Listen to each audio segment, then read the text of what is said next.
already when I was 10 years and 11 years, I was walking sometimes by myself in this direction towards the mountain. Already then, I looked upon this mountain as a kind of benevolent, great father. So I somehow interpreted it as equanimity, that far inside here it's completely not harmony is too strong word, but at least you are in balance. There's a balance inside here, and this big mountain, this great mountain, I mean, seems to be such an entity. So it was alive for me. And therefore I decided the best thing would be to live either on top of the mountain or on further down on the mountain itself.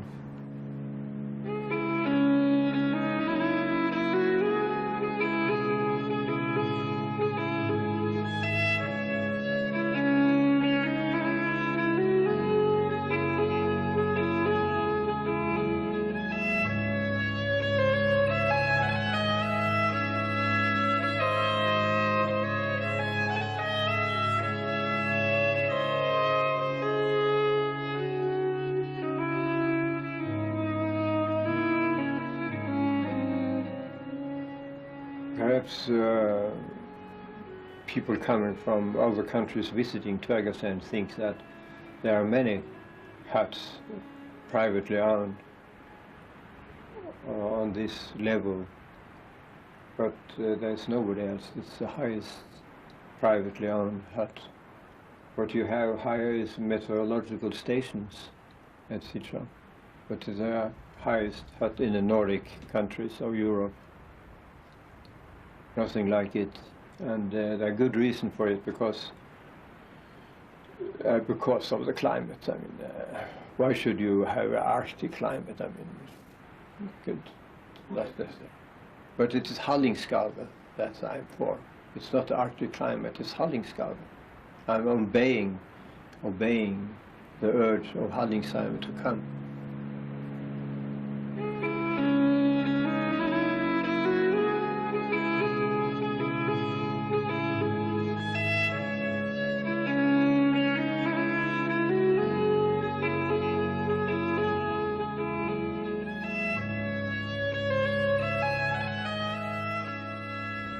But the impression he made was of someone vastly more alive than the average person, far more joyful, and in fact very similar to the Tibetan people that I had lived with in the Himalayas. There was a similarity, and I think it has to do with that deep connection to the natural world. And so when you meet Arne in person, there's a kind of playfulness that you also see, that I see in a lot of Zen teachers, playfulness, and his playing with language, his playing with words, and his ability to engage in a kind of dance with deep ecology. Dance? Yes, I would say very much a dance that he has with deep ecology, with playing with the trees, with the flowers, and with the ideas. So there's a kind of serious lightness, which sounds paradoxical, but it's a serious lightness to his whole presentation, his whole being, the way he presents his being. And what has always impressed me very deeply about Arne is the combination of innocence with extreme brilliance of the mind. Usually you get intelligent people becoming partly arrogant, partly self-centered, but they just lose the spirit of freedom in themselves as a person. And Arne has always maintained it. Yeah? He is so childlike in his enjoyment of every moment of life.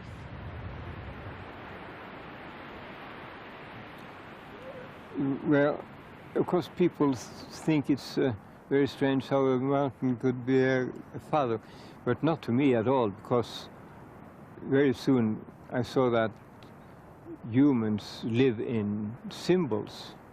So much of their life really in terms of symbols. And that the mountain is just minerals. That no culture, no old culture has looked at the mountain as minerals. On the contrary, they have always looked at very strong symbols. For instance, the contact between the earthly life and heaven. And gods are very rarely thought of to live anywhere. They live in heaven, or they live on top of mountains, or are mountains.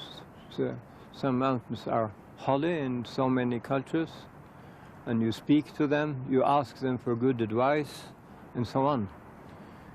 Only a mountain can get me that view, this fantastic horizon, and where you feel also powerful at the same time as you are very, very small. And that's important philosophically, that the less you are in relation to your surroundings, the stars and the mountains, the more you intensely feel that you somehow symbolically get part of it. You get greater, you get on par with it, you get feel good with it.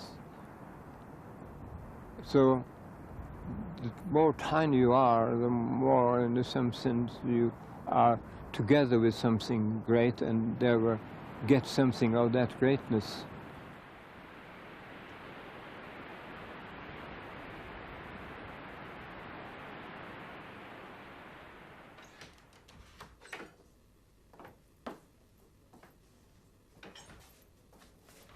The term deep ecology, or better, to be a supporter of a deep ecology movement, that's a long term, but it's more basic. That is to join in activism to get rid of the ecological crisis, to join on the basis of your life philosophy or religion. That's to say, your motivation comes from your total view or your philosophical or religious opinions, so that you feel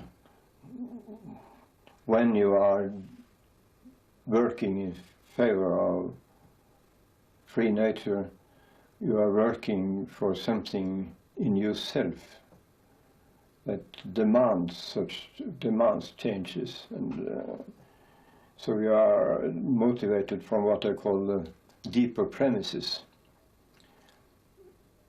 You go all the way back. If we ask you, why do you do this?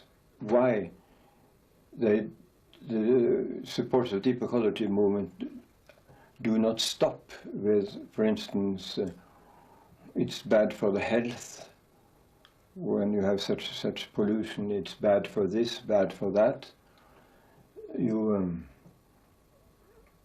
do not talk so much about pragmatic, what you call pragmatic goals, as that it cannot be done.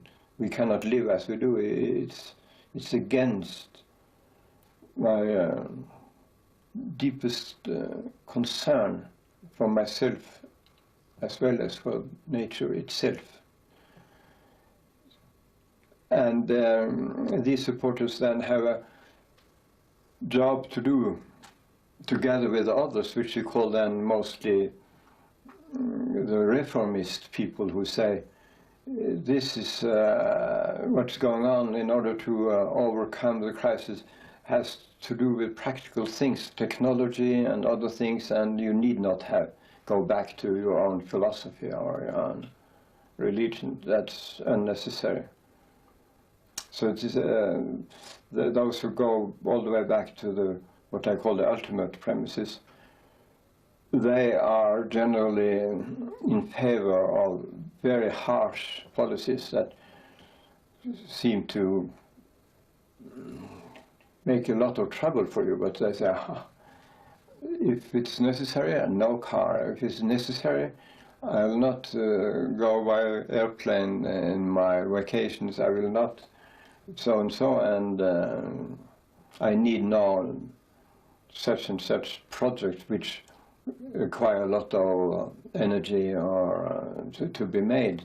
So it flows from their inclination to live in a way that is universalizable. Deep, long-range ecology movement, deconstructing those phrases, first of all, it is a movement. It is a social movement. It is not an ideology. It is not a specific church. It's not a specific religion. It is a social movement. Social meaning people working together in community. It is based upon ecology, the relationship between organisms and their habitat. It is long range because it does not attempt in this movement to discount the future, but to take in account potentialities and possibilities of evolution of the system. And it is deep in that it encourages participants to ask questions of why. Most importantly, why am I here? What is meaning? So the movement, deep long-range ecology movement, is, if we're basically a search for meaning in a world of fact.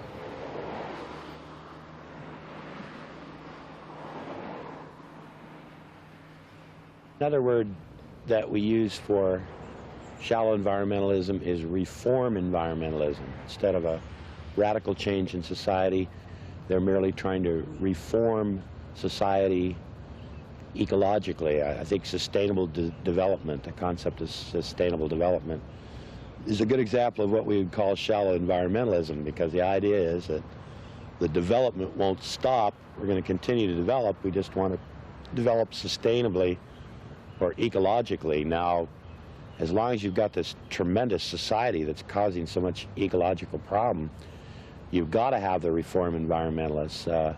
You've got to pass the laws. You've got to take steps. And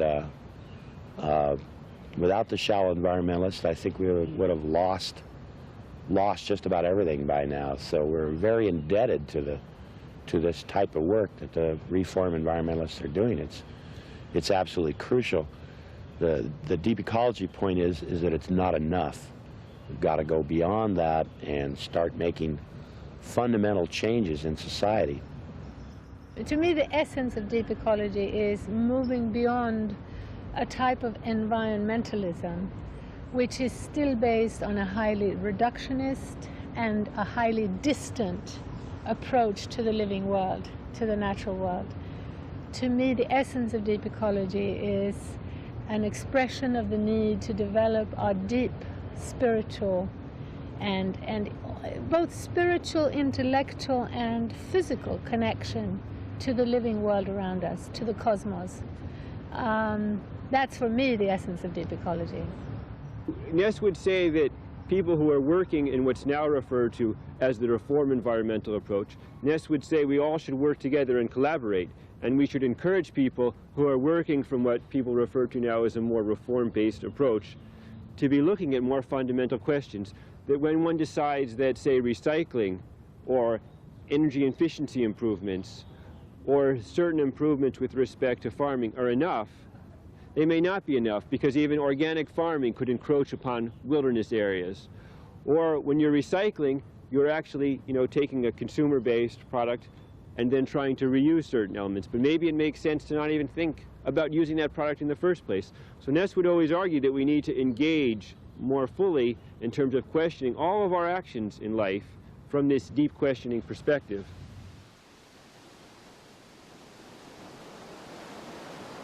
the relation between ecology and philosophy has to do also with this concept of spontaneous experience, because people would, for instance, say, we make a road now through this forest, and it's through the center of the forest, but the square meters of this road is tremendously small, the square meters of it. But then I would say it goes through the heart of this forest. And they say the heart of the forest, that's nonsense. We have a road here, and it's so small part of the forest that it makes no difference. So the spontaneous experience, when you get into the forest deeper and deeper, you have this feeling of being deep in the forest. And if you then hit the road, this completely disappear. And then people say, well, that's your imagination. You see the heart, there's no heart here.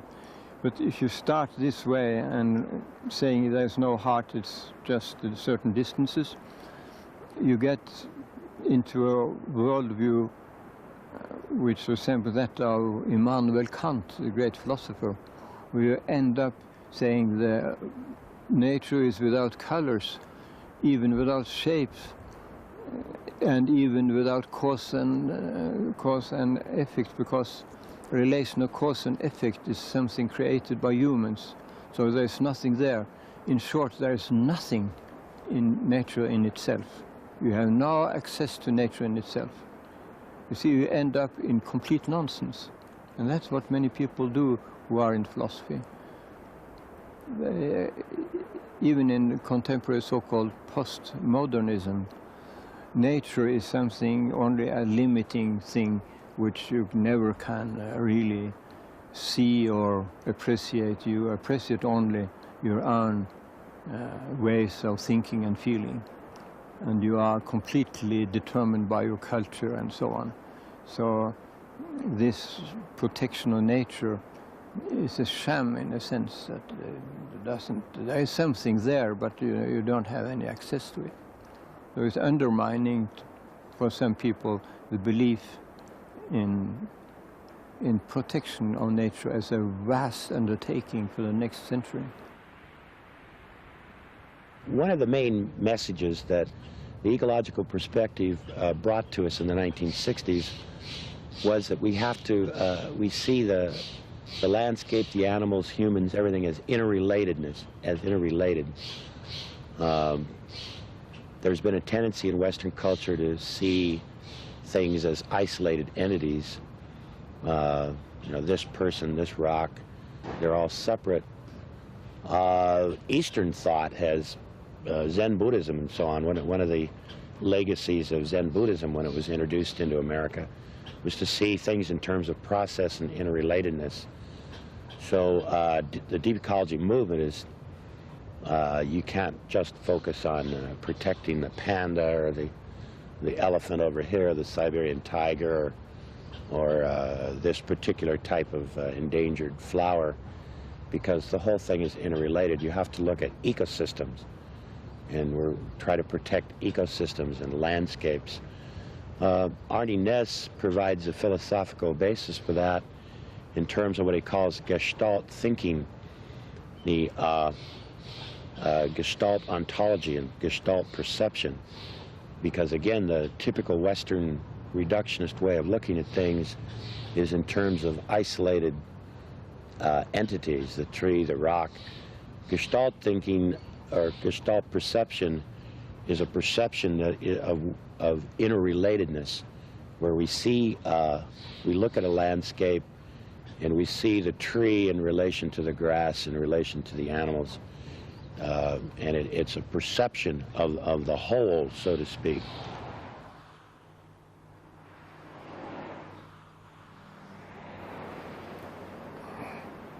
There's a mountain in southern Norway which has been used as an object for artists to paint. And it's quite clear that many artists or non-artists find that the shape is that of a troll, a big fellow. Trees are the hair, and Gestalt thinking is such that this spontaneous perception of a troll is completely on pair, is completely as adequate description of reality as somebody saying it's a heap of stones. And the Gestalt, of course, is then not only the shape of a troll, but also the being as a troll. You get then all the mythology about trolls into what you see. What you see is tremendously complex, culturally complex thing. When I talk about so much about Gestalt, it's because I have this opinion that science, and I think especially about natural science, only assert something about the abstract relations in reality, not about the content of reality. The content of reality you get directly through spontaneous experience. Well, children are more spontaneous in the sense that reflection and conventional views of things do not yet play such an enormous role. So if we could be able to see a little more like children, we would gain very much, but that's a very difficult redevelopment to get into this state of children's inner life.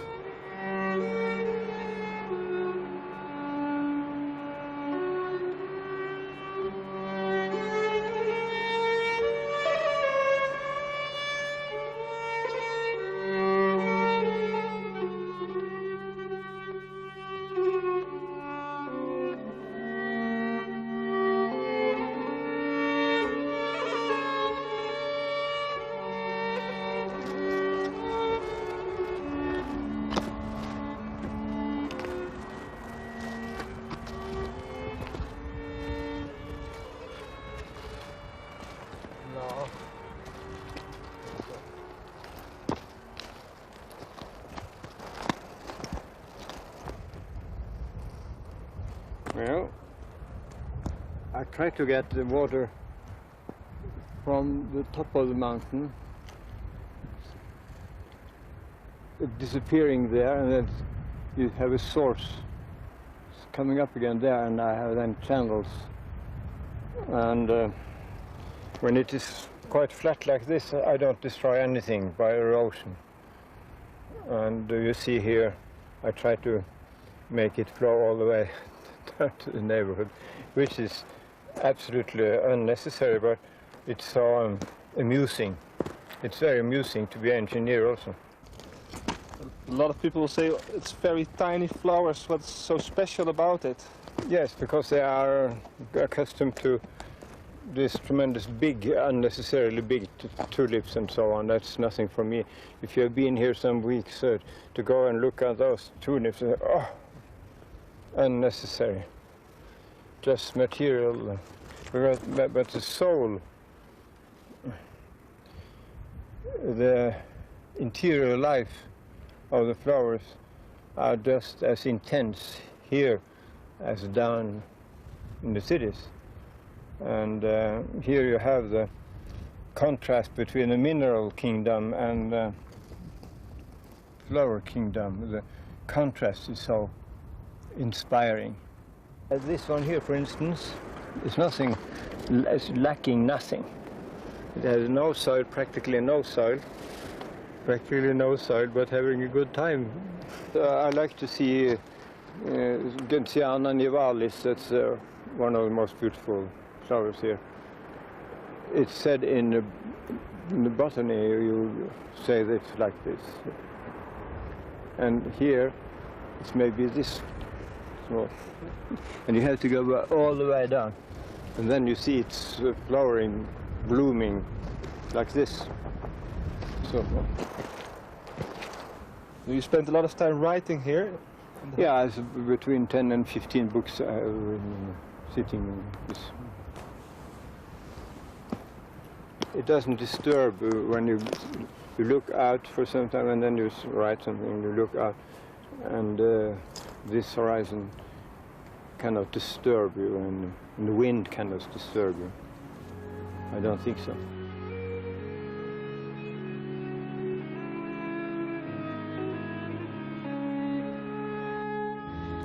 Now, Naess, in following the Buddhist tradition and Gandhi, talks in terms of spiritual development or psychological development of the individual. So Naess went back through Kant's works and found that Kant talked about what he called a beautiful act and what he called a moral act. Of course, Kant himself was primarily an ethical theorist, so that an act was moral for Kant if it accorded with your duty. These are ethical terms, duties and obligations and so on. So you had a duty and obligation to do something, and normally these would go against your inclination, what it is you wanted to do. So that a moral act was an act which was in accordance with your moral or ethical duty, and it ran against what you wanted to do, against your inclinations.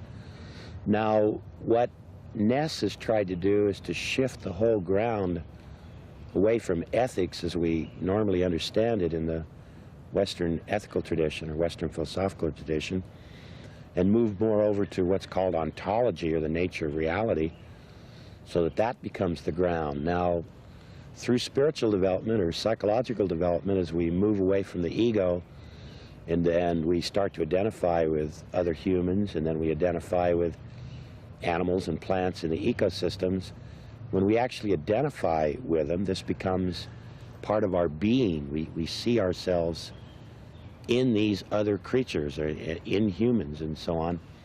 Then this shifts it over to ontology. Now, a beautiful act for Kant is an act where we act with our inclinations. So it's what we want to do. So we want to protect the animals. We're not acting against our inclinations. And so Naess then says, okay, what we want to promote are beautiful acts as opposed to moral acts. So if our personality, our psychology is changed, then we'll want to do these things. So they won't be a moral act, they'll be a beautiful act. They'll be coming out of our inclination, what it is that we want to do.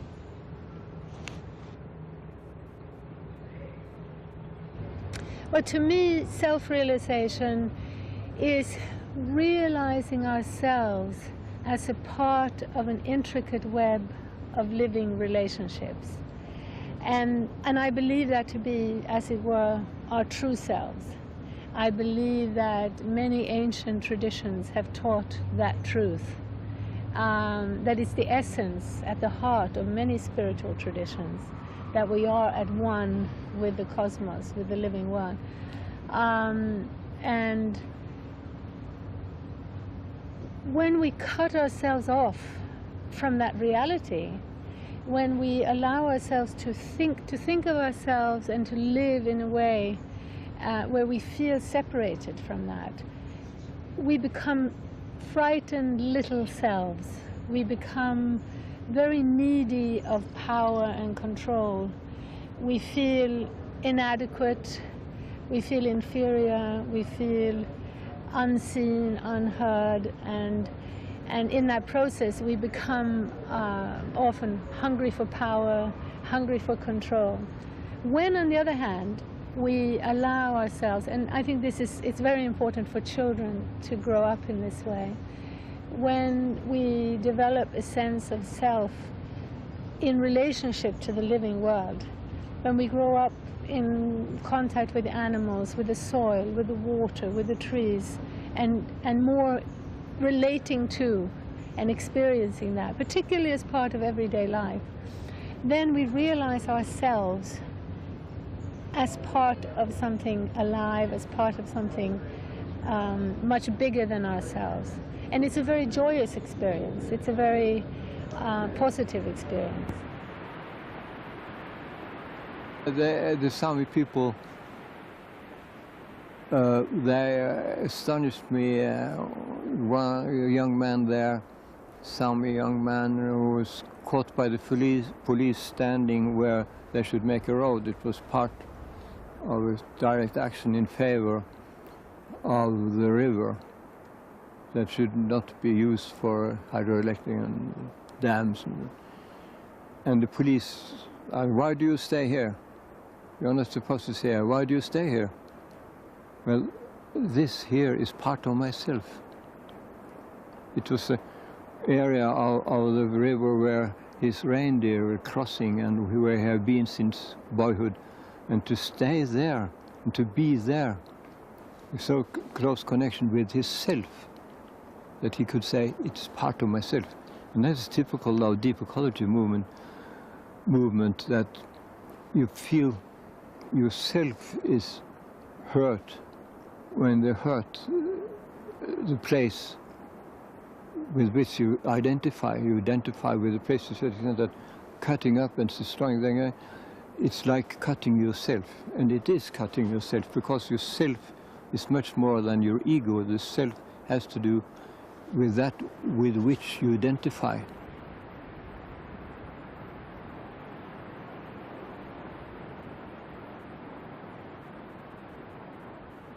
The part of India that inspires me constantly for my ecological work is in India, where there's such generosity of space. And that generosity shrinks with the robbing of intrinsic value of other species, with defining other species as merely being of value according to how they can bring you better functions for meeting human needs, or profits, even more usually profits, which puts only two options for our relationship with other species. One is dispensability. If they're not useful, push them to extinction. And if you, in the short term, in which use is being determined, don't understand that a whole ecological chain is maintained by this one species that you thought useless, that by declaring a death sentence for it, you have basically, in a way, declared a death sentence for your own conditions for life, because that is so crucial to maintaining life's balance. The second thing is, even for the species that are found of value, you manipulate them, you distort them, you mutilate them, basically using a machine metaphor in your relationship with life, which is, it's not a surprise that we get the mad cow disease. It's not a surprise we get outbreaks of epidemics, because these are consequences of us treating life as if it has no intrinsic worth and no intrinsic organization. It has no intrinsic intelligence.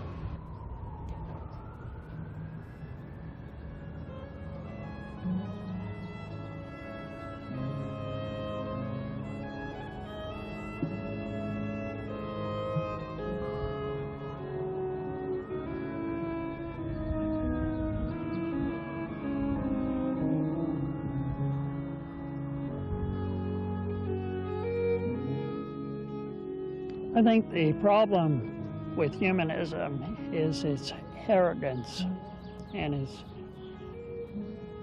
hubris. To say that humans are superior to nature or separate from nature is to deny or defy the laws of ecology.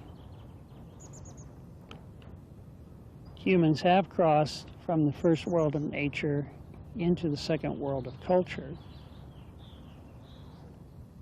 But to say that it is the destiny of humans to control something that is larger than ourselves, to control a system which is larger than ourselves, is to place humans as basically gods on this planet. The deep long-range ecology movement sees humans as having very unique qualities, very special qualities. There's nothing in the deep long-range ecology movement that is anti-human, that denigrates humans, either as individuals or as communities or as a species. The critique of modernism and of humanism in the deep long-range ecology movement is that humanism has confused bigness with greatness. Humanists attempt to develop bigger societies, bigger technology, mega technology, and claim that with bigger technology, humans are becoming greater. Greatness in deep ecology is cultivated through understanding of humility, that humans are plain citizens, in the words of the ecologist Aldo Leopold, plain citizens of natural systems, not lords and masters. In feeling compassion for the world, for the living world, of course we feel compassion for human beings. In fact, I would say, if I have to choose, if sacrificing an insect or a snake to help a human life survive, I would do that.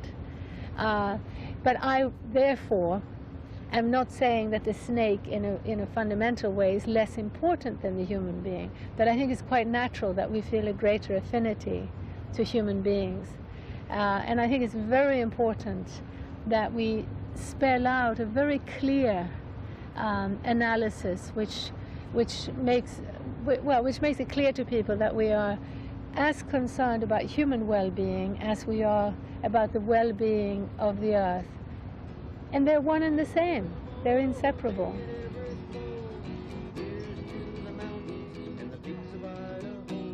So Naess would very much agree that people are different from other animals, and certainly people are different from plants. And because of those differences, because of our ability to be self-aware, because of our ability to use foresight and see the types of problems that we've caused in the past by using hindsight, that we have a responsibility, an obligation to act in a way to respond to the ecological crisis. I'm gonna get to it come spring of next year. Here's to the river boy, may it ever flow. Here's to the mountains and the peaks of Idaho. Here's to the miners and the refiners of coal. Here's to the spirit of the air. Well, the bear and the snakes are at home in Hell's Canyon. There is no room for this tired old man, for a service woman to tear down my cabin. I'm gonna fight him just as long as I can. Here's to the river boy, may it ever be. Here's to the freedom for the likes of you and me.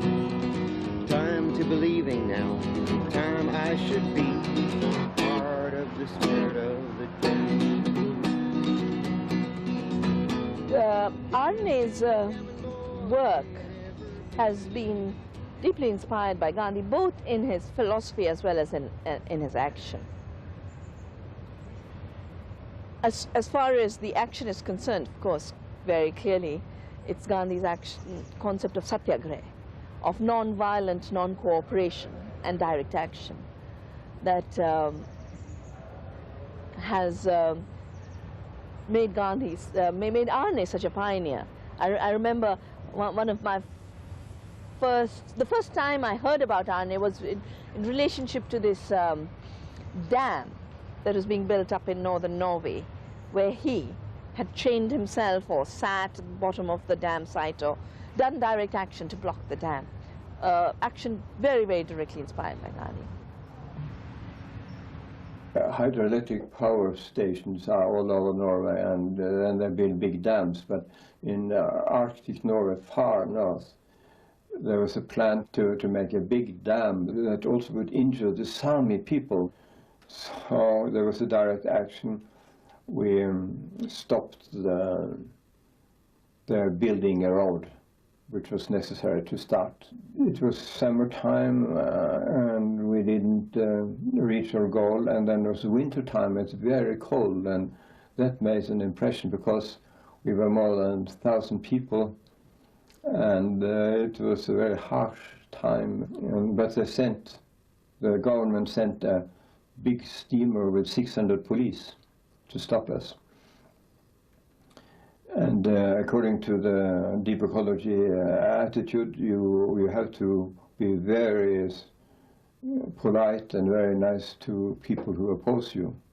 So according to the Gandhian principles, and the Gandhian principles are adopted by deep ecology direct actions, when they come like this to our camp, you see,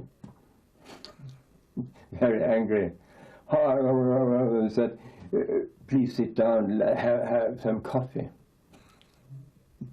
And I couldn't resist that temptation, and sat down, have a coffee, and they didn't turn around to our position, but they were not opposing us in a violent way or anything like that, you see.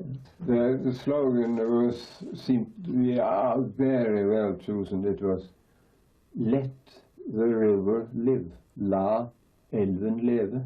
Norwegian, la elven leve. Let the river live. Marvelous. I don't know who made that slogan, but like fire, that was the thing. Let the river live. We need not electricity. We can have electricity from other places here in Alta. But let the river live, and that is typical deep ecology. Naess embraces, I think, a very important notion of Gandhi. When Gandhi said, worse than not acting non-violently would be to be a coward. And one of the essential tenets, I think, that motivates, if one could say that there are essential tenets that motivate Naess, is his approach to the environmental crisis as the major crisis facing both society and the world as a larger entity are. And his view there is that it absolutely requires an activeness of the kind that Spinoza sponsored and talked about in his ethics. That one sees the world, and almost in an intuitional sense, one is compelled to react and to respond. Naess has spent over 11 years of his life at this hut. And it's very important, again, when we refer to the hut in the relationship of deep ecology to all of Naess's earlier philosophical work, to remember that Naess hauled up the works of Spinoza, hauled up the works of Gandhi to this hut. And that's where most of his major philosophical works were written. Even while he was teaching at the University of Oslo, he did most of his work at his hut. This small room is the only room that is so well isolated that in the winter we can have a fairly high temperature, and it's therefore very good to work here. So this is a real room where we live like as if we were in the winter time and Greenland or someplace. Here we really, this is the core of Tvergastein. Here sitting with this contraption here, I have been writing most of my books since 1938. I don't know how many, but many of them, and too many. According to Spinoza, it would be too many, I think.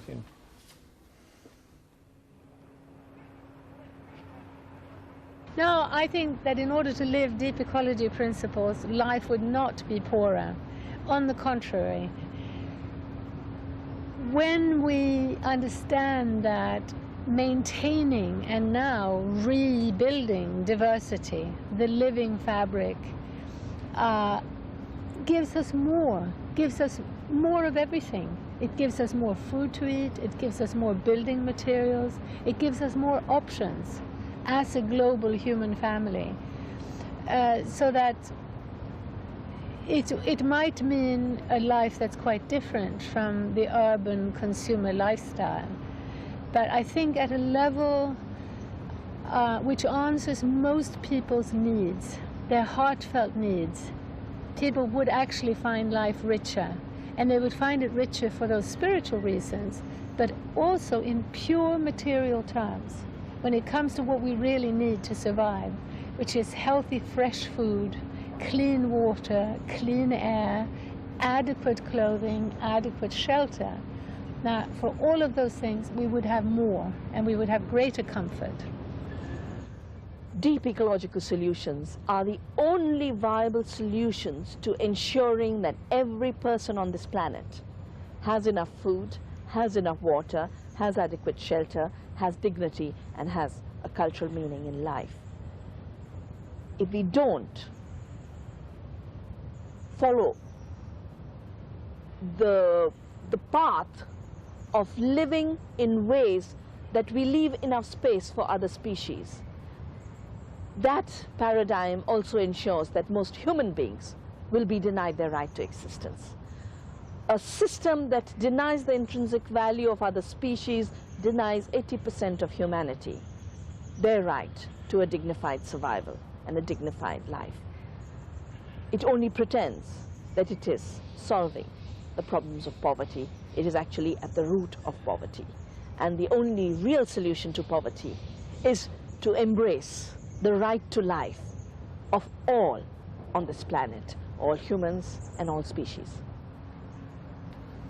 I am, to the astonishment of certain journalists, an optimist.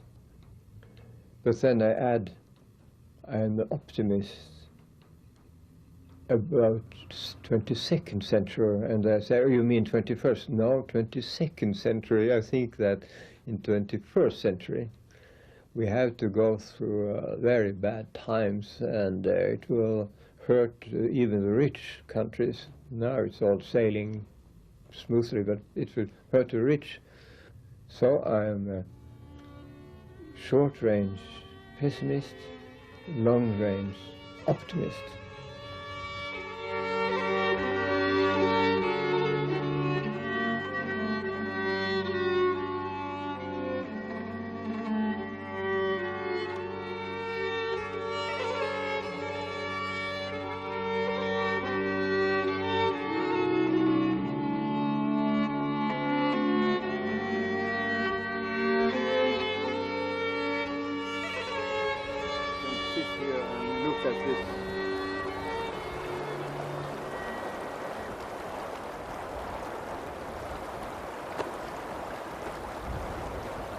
The longer time you use, the more it says, and you'll be communicating more and more the longer.